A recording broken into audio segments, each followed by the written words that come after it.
In Laboratory Reddit, today's story is... My husband called me his second choice and abandoned me in the middle of the airport. When he begged to return 3 months later, my response completely destroyed him. The trip to celebrate our first year together had been my dream for months. I carefully chose a resort with an ocean view, planned romantic candlelit dinners, and quality time just for the two of us. For me, it was the perfect way to commemorate the first year of building our married life. I had carefully organized every detail, even making sure I had his favorite wine for our toast as we watched the sunset. He seemed to be enjoying it, or so I thought, but now that I look back, there were signs that I didn't know how to interpret. During the trip, his behavior was different. He was constantly checking his phone, he avoided holding my hand when we walked along the beach, and he spent long periods of time staring out to sea in silence instead of talking to me. I put it down to work worries. He always told me that I overanalyzed things, so I convinced myself that the tension I was feeling was just a figment of my imagination. The last day was much quieter than I had anticipated. I had hoped to end with a special dinner to put the icing on the cake, but he suggested we stay in the room and order room service. He barely touched his food and would give me furtive looks, as if he wanted to communicate something important to me but couldn't find the right words. I even thought that maybe he was planning some last-minute surprise, perhaps a special gift or a romantic gesture to end our trip in a memorable way. When we arrived at the airport for our return flight, he suddenly excused himself, saying he was going to get a coffee. I sat in the waiting room, absent-mindedly checking my phone and already feeling nostalgic for the vacation that was ending, worried about returning to the daily routine. My phone vibrated with a notification. It was a message from him. I almost smiled thinking he was being thoughtful, sending me a message from just a few meters away, but when I opened it, I felt time stop all around me. In his message, he confessed that he could no longer pretend, that he regretted marrying me because I was not his first choice, and that he had settled for me. He explained that he was very sorry, but that it was not fair to either of them to continue living a lie. He would not come home with me. He asked me to return home alone, and assured me that we would talk when he was ready. My heart began to beat faster. I felt short of breath, and the sounds of the busy airport became a distant hum in my ears. Was this some kind of cruel joke? An incomprehensible test? I looked frantically around, hoping to see him watching me, ready to tell me that it was all a misunderstanding. But he was nowhere to be seen. He had really left. I reread the message several times, hoping I had misinterpreted his words, but there was no way to misunderstand him. There were his words, clear and direct, shattering my heart into 1,000 pieces. My hands trembled uncontrollably as I tried to call him, but he sent me straight to voicemail.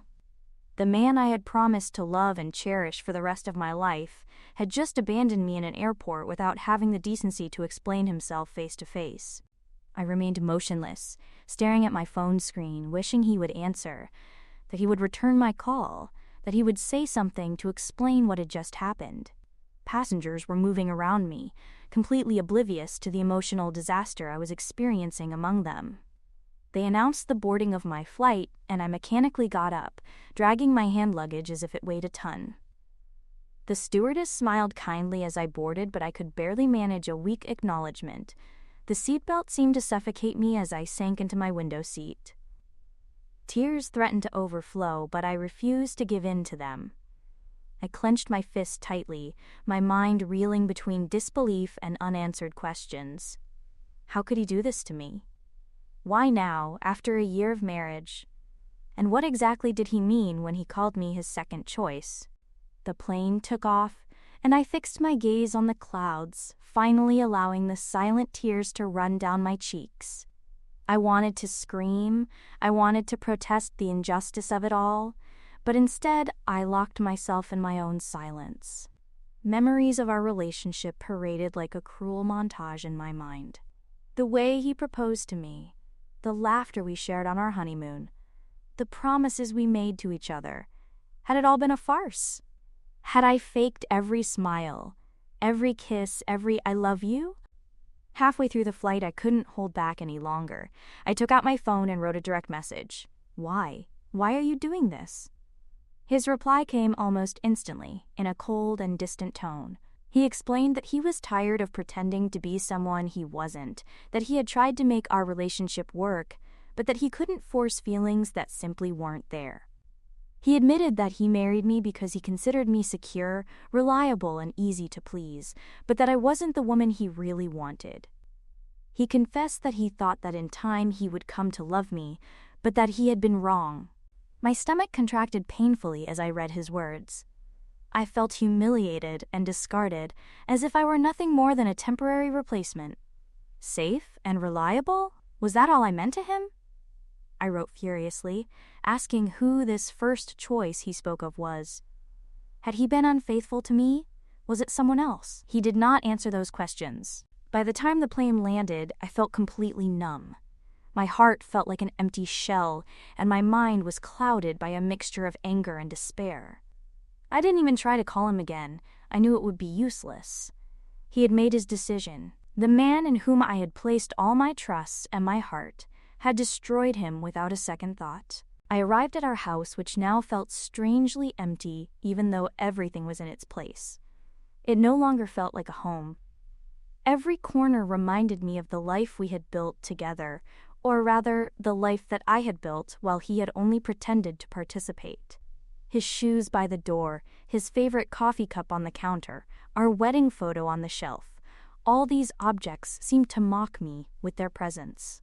I wanted to scream, to break something, to destroy any memory of him, but I didn't. Instead, I sat on the sofa, staring into the void, letting the weight of his betrayal crush me completely. I spent that night repeating his words over and over in my head, trying to make sense of them, but no matter how many times I turned them over, the conclusion was always the same. I had loved someone who never really loved me, and now I had to pick up the pieces of a life shattered by his lies. Update 1. I had no idea what to do next. Should I wait for him to come back? He would eventually, wouldn't he? The silence in the house was unbearable. It wasn't the comforting tranquility I used to enjoy, the kind of silence where I could hear the gentle rhythm of our shared life. Now it was oppressive, an emptiness that seemed to amplify the betrayal that had destroyed everything I thought we had. I wandered through each room like a lost ghost. Every piece of furniture, every photograph on the wall reminded me of the life I had built with him, the life he had walked away from so easily. His clothes were still hanging neatly in the wardrobe. His favorite watch was still on the bedside table, and the bathroom still had a faint scent of his cologne. I wanted to hate him, to despise the man who had turned my love into a cruel joke, but I felt empty, completely emotionally drained. For days, I hardly ate or slept. My body functioned on autopilot, while my mind reviewed every conversation, every decision, every moment shared with him. I kept asking myself the same question. How could I have been so blind? The answer was as devastating as the question itself. I loved him too much to see the truth, or perhaps I simply didn't want to see it. On the third day, the initial fog of anguish began to clear, replaced by a growing sense of indignation. He had abandoned me to face this disaster alone, while he disappeared, probably convincing himself that he was the victim of a loveless marriage. I wasn't going to allow him to control the narrative. I wasn't going to sit around lamenting in a house that no longer felt like a home, so I drew up a plan. It took me a week to get everything organized. I packed my belongings, carefully separating what was truly mine from the things we had acquired together. The process was therapeutic, as if I were recovering parts of myself that I had given away too generously. I left his things intact, let him deal with the empty shelves and the void my absence would leave. I also took care of terminating the lease. The house had been a rental that we had chosen together during the early days of our marriage. It seemed appropriate to leave it behind to start over in a place that was not impregnated with the weight of his lies. I contacted the landlord and scheduled the eviction notice to coincide with my departure. Finally, I sat down to write. The letter was not easy to compose. Each word seemed to drag a sharp blade across my heart, but I knew I had to do it.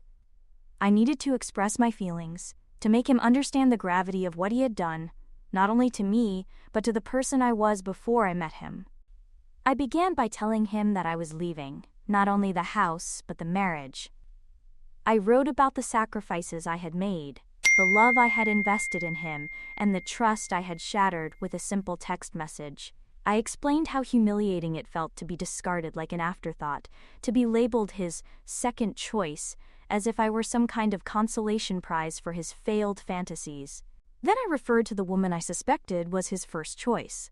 It didn't matter if she was real or just a ghost from his past. I wanted him to know that I had felt her presence in the shadows of our marriage. I reminded him that while he was chasing an illusion, I had been building a real life for us, a life he didn't deserve. The twist came at the end.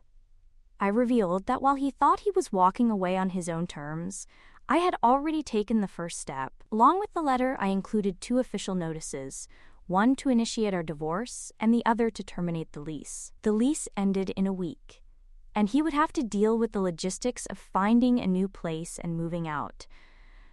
I didn't care where he went. He was no longer my problem.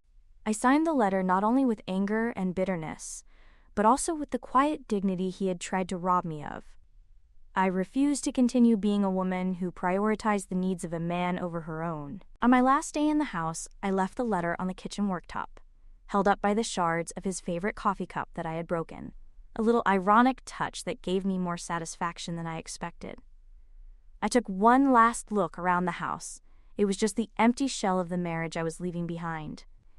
I locked the door and walked away without looking back. Update 2. Leaving the house felt like shedding a skin that no longer fit me, but that didn't make the wounds hurt any less.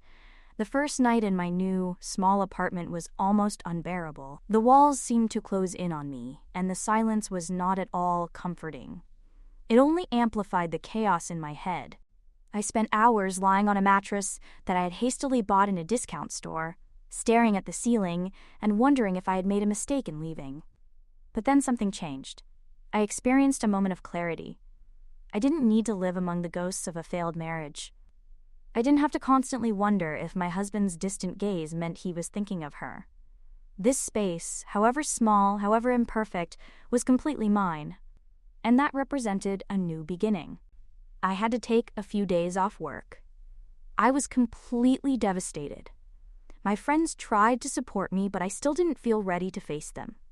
I didn't have much family to turn to. How could I explain to them that the life they envied so much, the seemingly attentive husband, the beautiful home, the perfect anniversary trip, had all been a lie? Their pities would have been unbearable, so I leaned on the one person who truly understood my need for silence. My best friend, Kelly. Kelly turned up as soon as I told her where I'd set up. She arrived with her arms full of groceries and enough wine to last a whole month. She didn't pressure me with questions or offer me cliched phrases about time and its ability to heal wounds. Instead, he sat with me on the floor of my unfurnished living room, allowing me to vent, cry, and occasionally laugh about how absurdly terrible everything felt. He didn't leave. He practically moved in with me temporarily. I felt much less alone. Even the landlady left me freshly baked cookies every morning. It was during one of those wine-soaked nights with Kelly that I realized something important. He might have destroyed my sense of security, my confidence, and even temporarily my self-esteem, but he hadn't stolen my essence. Somewhere, under the rubble of our marriage, the ambitious, vibrant, and hopeful version of myself still existed. Update 3. Exactly 2 weeks after my departure, the call I had been waiting for came. I had anticipated it. It wasn't a question of if he would call me, but when. Even so, when I saw his name light up on my phone screen, I was transfixed. My hand hovered over the device while my heart raced. I knew he still had access to the house. The owner had told me that his belongings were still there. I let it ring, not knowing if I would have the strength to answer. His voice, even after everything that had happened, still had the power to disarm me completely. Finally, I slid my finger to answer, preparing myself for whatever he might say. The first thing I heard was his irregular breathing. The kind of sound someone makes when their emotions are barely under control. I couldn't have imagined it. His voice, when he finally spoke, sounded broken and desperate, full of a remorse that I had never perceived in him before. He told me that he had returned to an empty house, finding the letter I had left along with the legal notices. He sounded dazed, as if he hadn't believed that I would be able to walk away until he saw the concrete evidence in front of him. He began to apologize profusely, his words flowing chaotically. He said he didn't know what had come over him, that he hadn't realized how much he had taken me for granted, until it was too late. He confessed to me that he missed me terribly, that the house felt cold and lifeless without me there. He admitted that he had been selfish, allowing his doubts and unresolved feelings to poison our marriage. I listened in silence, clinging tightly to the phone as his words poured out. He sounded like a man on the verge of collapse, his usual confidence completely shattered, his arrogance gone. For a moment, I felt a flash of compassion.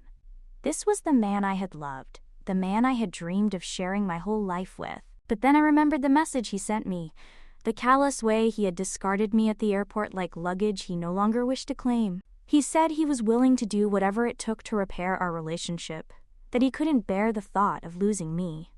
His voice broke as he uttered my name, begging me to give him a second chance. I felt a lump forming in my throat, but it wasn't enough to drown out the anger, shame, and humiliation I felt for having chosen him as my life partner. I interrupted him, my voice firmer than I expected. I informed him that I had already filed for divorce, and as he could see, I was completely serious. When he finally responded, his voice broke again. He asked me why I hadn't communicated my intentions to him, why I hadn't called or texted him about it, why I hadn't given him the opportunity to prove that he could change and be better. His tone sounded accusatory, as if I were the one who was giving up prematurely. I didn't hold back. I told him that I had spent years giving him opportunities, sacrificing my own happiness for the sake of a marriage that he had treated as a mere obligation. I reminded him that while I was planning our future, he had been living anchored in the past, chasing a fantasy that didn't include me. His tears and apologies could not undo the damage he had caused, nor erase the words he had so carelessly written that day at the airport. He continued to plead, promising that things would be different this time, that he would attend therapy and do whatever was necessary to make me happy. He said he hadn't realized how much I meant to him until he saw the house empty of me, until he read my words and felt the weight of what he had lost. The temptation to believe that he could change was not stronger than the memory of how I felt that day at the airport. I thought of the nights I had spent crying alone, the humiliation of being abandoned so publicly, and the endless compromises I had made for a man who never even went halfway to meet me. I asked him if he had any idea how I felt when he abandoned me at the airport. I reproached him for not having spoken to me face to face. I shouted at him that the whole airport scene had been unnecessary. I told him firmly that it was all over between us. The harshness in my voice seemed to surprise him. I told him that, although part of me still wished him well, in reality I didn't. I wasn't interested in being part of his redemption story. I didn't want to be the woman who stays, the woman who forgives everything, the woman who bends until she breaks. He deserved better than that. There was a long silence before he asked, almost in a whisper, if we could meet in person to talk. He said he needed to see me to explain himself properly, to show me how much he regretted his actions. I hesitated briefly. Part of me wanted to see the pain in his face and feel the satisfaction of knowing that he finally understood what he had lost. But I knew that meeting him would only drag me back into the chaos I was fighting so hard to escape. I told him I would think about it, although we both knew that my answer was already no. I made it clear that I would meet with him only for legal matters related to the divorce. When the call ended, I sat in the tranquility of my apartment, staring at the phone in my hand. I had thought that his regret would bring me some emotional closure, that hearing him beg for forgiveness would heal some of the wounds he had inflicted on me. But instead, I felt nothing special. His regret didn't undo what he had done, and his tears didn't lessen the pain he had endured. I poured myself a glass of wine and stood by the window, watching the lights of the city twinkling in the distance. I didn't need him to be part of my happy ending. I promised myself that I would never give up finding him on my own. Update 4. Kelly continued to be my unconditional support, turning up unannounced with coffee or dragging me to impromptu dinners.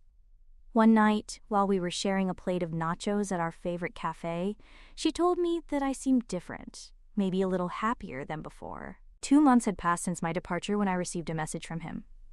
My lawyer had handled most of our communication, and there really wasn't much to divide between us. At least I should have married someone wealthy if I was to face so much emotional trauma. Crying on a luxury cruise didn't seem so terrible in comparison. The message said that he had agreed to the divorce and was signing the papers. He thanked me for the years we had shared before the marriage, and afterwards, and admitted that he had been wrong to take me for granted. He expressed his hope that I would find the happiness I deserved. I sent a brief reply, thanking him for his sincerity and wishing him well. It wasn't exactly forgiveness, but it was my way of letting him go for good. Days passed and life went on. While checking social media, I saw a post that made my heart momentarily stop. I was tagged in a photo of her, the woman I had once chosen over me. It was a blurry image of the two of us in a bar with a caption that made my stomach churn. Some things are worth waiting for. I couldn't help but laugh. It wasn't a bitter laugh, but one of genuine amusement. After all her tears and apologies, I had gone back to her. The irony was almost poetic. This was her pattern, her way of filling the gaps in her life with people she didn't know how to truly value. It wasn't really about me or her. I closed the app and went back to concentrating on my day. There were much more important things in life to focus my attention on. Update 5. 2 days after seeing the photograph of him with his ex, my phone rang again. Her name appeared on the screen, and for a brief moment I considered ignoring the call. I had already closed that chapter of my life. What else could she have to say to me? Finally, I decided to answer to put an end to it once and for all. His voice sounded shaky when I answered, as if he had spent hours gathering the courage to call me. He began by asking how I was, but I could hear the hesitation in his tone, the way he was trying hard to sound casual when his despair practically spilled over the phone. He said he wanted to talk about the divorce and that he wasn't ready to give up on our relationship. I let out a brief, incredulous laugh. I asked him what had changed since his last message, the one where he so kindly accepted our divorce. His reply came hastily, the words tripping over each other as he tried to explain himself. He said he had made a big mistake in letting me go.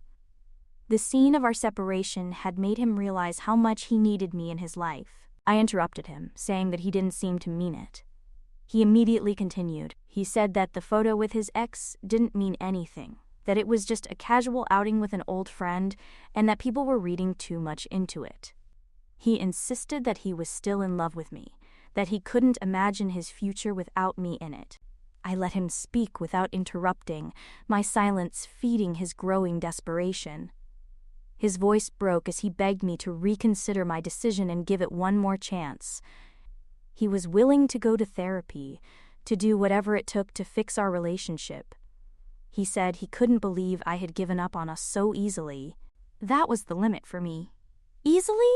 I interrupted him sharply, my voice sharper than I intended.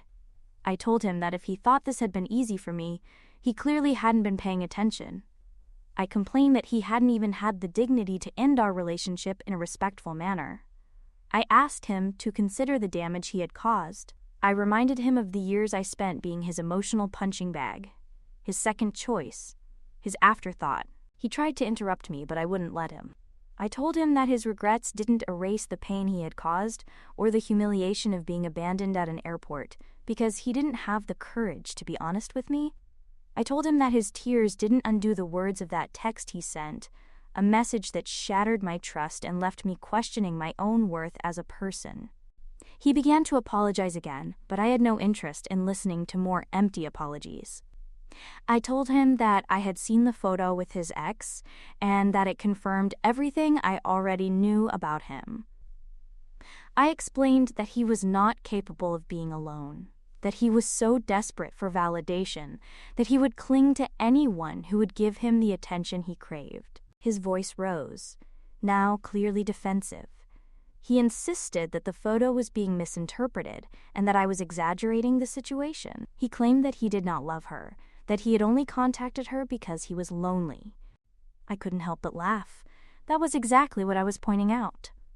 I told him that his loneliness was no longer my problem. I told him that if he had put in just half the effort he was now investing and begging me to try and make our marriage work again when we were together, we wouldn't be in this situation. He started to cry then, his voice breaking as he begged me to reconsider. He said he couldn't handle the idea of losing me, that he didn't know how to move on without me. I took a deep breath to calm myself, and then I said the words that I knew would shatter what was left of his fragile ego. I told him that it wasn't me who needed to move on, it was him.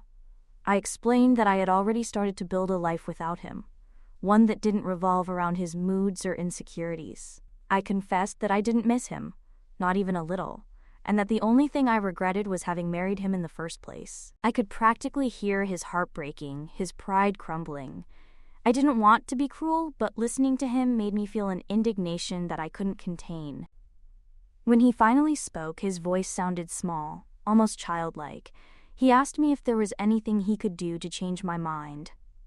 I replied firmly that the only thing he could do was to show up in 6 months to finalize the divorce. Until then, I didn't want to hear from him, see him, or even think about him. I made it clear to him that this was not a negotiation, that there was nothing left to salvage between us. He started to protest, but I cut him off. I told him that I had finished wasting my energy on someone who didn't appreciate me until it was too late. I told him that he deserved better and that I would never again settle for less. I ended the call before he could respond. In 6 months, I would see him again, but it would be on my terms and conditions. Update 6. I received a notification on my phone from the same woman who appeared in that photo I had seen weeks ago, the one who so brazenly leaned towards him while he smiled like a man without remorse. My stomach contracted as I looked at her name on the screen. What could she want from me? I didn't open the message immediately. I knew that interacting with her would only drag me back into a drama in which I no longer had any interest. Even so, the notification remained there, a persistent reminder of my ex-husband's complicated web of decisions. Later that night, after debating it with myself, I finally opened the message, reading it quickly. She began by introducing herself as if I didn't know perfectly well who she was.